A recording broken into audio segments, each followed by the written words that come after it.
Hello everyone, இது Big Data Analyticsல Unit 1ஓட 4th lecture. நம்ம last வீடியோல Hadoop ecosystemனா என்னன்னு பார்த்தோம். இந்த வீடியோல அடுத்த டாபிக் ஓபன் சோர்ஸ் டெக்னாலஜிஸ்னா என்னன்னு பார்க்கலாம். So Hadoop open source technologies. So இதான் இந்த கொஸ்டின். ரொம்ப சிம்பிளான கொஸ்டின் தான். ஓபன் சோர்ஸ்னா என்னது? நம்ம ஈஸியா ஒரு சாஃப்ட்வேர் அசஸ் பண்ற மாதிரி இருந்துச்சுன்னா, பப்ளிக்கா இருந்துச்சுன்னா அதான் ஓபன் சோர்ஸ் டெக்னாலஜிஸ். சோ அதை பத்தி இந்த வீடியோல பார்க்க போறோம். ஓகேவா? பாருங்க, open source is an approach to the design, development and distribution of software offering accessibility to software source code. So நம்ம சாஃப்ட்வேரோட source codeக்கு நம்ம access இருந்துச்சு அப்படின்னா அதுதான் ஓபன் சோர்ஸ் சொல்றாங்க. இதனால நமக்கு என்ன யூஸ்? ஒரு சாஃப்ட்வேரோட சோர்ஸ் கோடுக்கு அசஸ் இருக்கிறதுனால நமக்கு என்ன யூஸ் அப்படின்னா, அந்த சாஃப்ட்வேரை எப்படி டிசைன் பண்ணிருக்காங்க நம்ம தெரிஞ்சுக்கலாம், அதை எப்படி டெவலப் பண்ணிருக்காங்கன்னு தெரிஞ்சுக்கலாம், அதே மாதிரி அந்த சாஃப்ட்வேரோட டிஸ்ட்ரிபியூஷன் நம்ம தெரிஞ்சுக்கலாம். இதுதான் ஓபன் சோர்ஸ் சாஃப்ட்வேர்ங்கிறது. ஓகேவா? Open source software guarantees the right to access and modify the source code with no other cost. So open source software என்னன்னு சொல்றாங்க?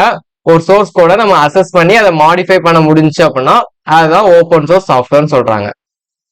Open source is a disruptive technology. So disruptive டெக்னாலஜினா இப்ப அதான் innovate ஆகிட்டு இருக்கு, அதான் நம்ம பெரிய அளவுல யூஸ் பண்ணிட்டு இருக்காங்கன்னு அர்த்தம். ஓகேவா? Open source software can also be sold and supported commercially. So ஒரு சில ஓபன் சோர்ஸ் சாஃப்ட்வேரை சோல்ட் பண்ணிப்பாங்க அப்படின்னு சொல்றாங்க. ஓகேவா? ஸோ இதான் ஓபன் சோர்ஸ் சாஃப்ட்வேர்னா என்னதுங்கிறது. So next proprietary software. So இந்த ஓபன் சோர்ஸ் சாஃப்ட்வேர் மாதிரி இன்னும் ரெண்டு சாஃப்ட்வேர் டைப்ஸ் இருக்கு. ஒன்னு வந்து ப்ராப்ரேட்டரி சாஃப்ட்வேர், இன்னொன்னு வந்து க்ளோஸ்ட் சாஃப்ட்வேர். க்ளோஸ்ட் சோர்ஸ் கொடுத்துருக்காங்க. ஸோ இதையுமே நம்ம தெரிஞ்சுக்கணும். ஓகேவா? ஃபர்ஸ்ட் ப்ராப்ரேட்டரி சாஃப்ட்வேர்னா என்னன்னு பார்ப்போம். Proprietary software is a computer software which is the legal property of one party. So ஒரு ஆர்கனைசேஷனோட ஒரு சாஃப்ட்வேர் தான் ப்ராப்ரேட்டரி சாஃப்ட்வேர். அந்த ஆர்கனைசேஷனோட அசஸ் இருந்தா மட்டும்தான் நம்ம அந்த சாஃப்ட்வேரை யூஸ் பண்ணிக்க முடியும். அப்படி இருக்க சாஃப்ட்வேர் தான் ப்ராப்ரேட்டரி சாஃப்ட்வேர். அதாவது ஒரு சாஃப்ட்வேரை நம்ம அசஸ் பண்ணணும் அப்படின்னா அந்த ஆர்கனைசேஷன்ல இருந்து நமக்கு அக்ரிமெண்ட் இருக்கணும். ஓகேவா? பாருங்க, the terms of use for other parties are defined by contracts or licensing agreements. So அந்த ஆர்கனைசேஷன் கூட ஒரு கான்ட்ராக்ட் ஒரு அக்ரிமெண்ட் இருந்தால் மட்டும்தான் அதர் பார்ட்டிஸ் வந்து அந்த சாஃப்ட்வேரை யூஸ் பண்ணிக்க முடியும். ஸோ அந்த யூஸ்னா என்னென்ன அப்படின்னு பாருங்க.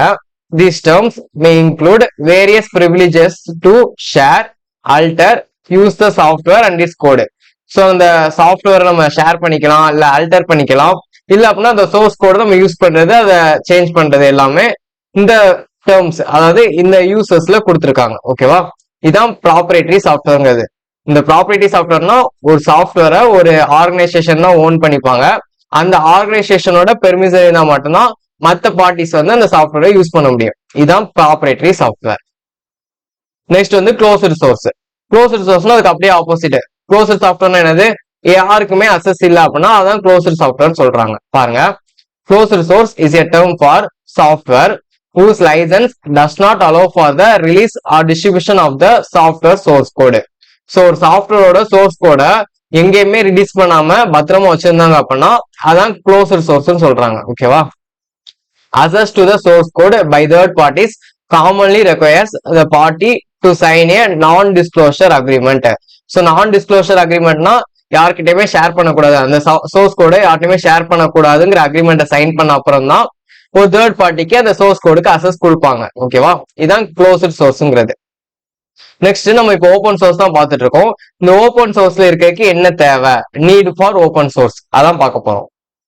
The demands of consumers are increasing with increase in the information technology usage. So நம்ம இப்போ எல்லாமே இன்ஃபர்மேஷன் டெக்னாலஜி தான் யூஸ் பண்ணிட்டு இருக்கோம். நம்ம இன்ஃபர்மேஷன் டெக்னாலஜி யூசேஜ் அதிகமாக நம்ம கன்சியூமரோட டிமாண்ட்ஸும் அதிகமாகிக்கிட்டே இருக்கு.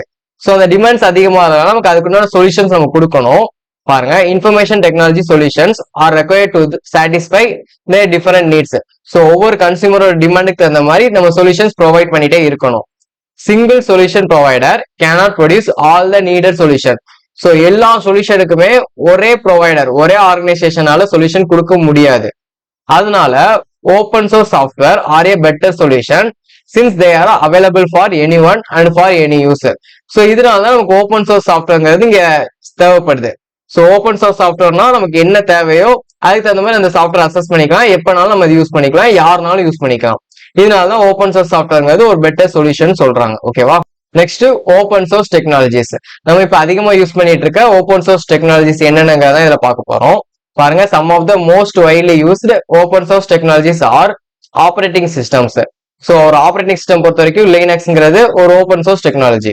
அடுத்து programming languages, Python, Java, JavaScript, இது எல்லாமே ஒரு open source programming language.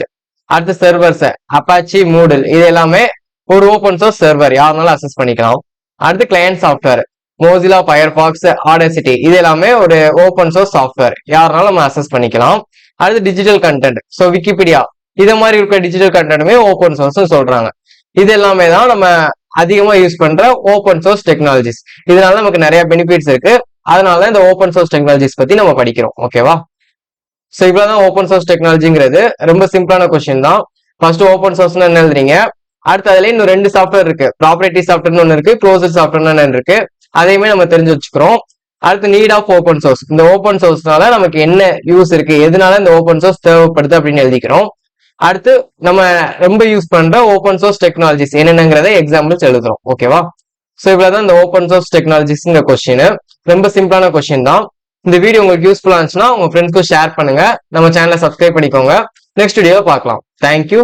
Jai Hind.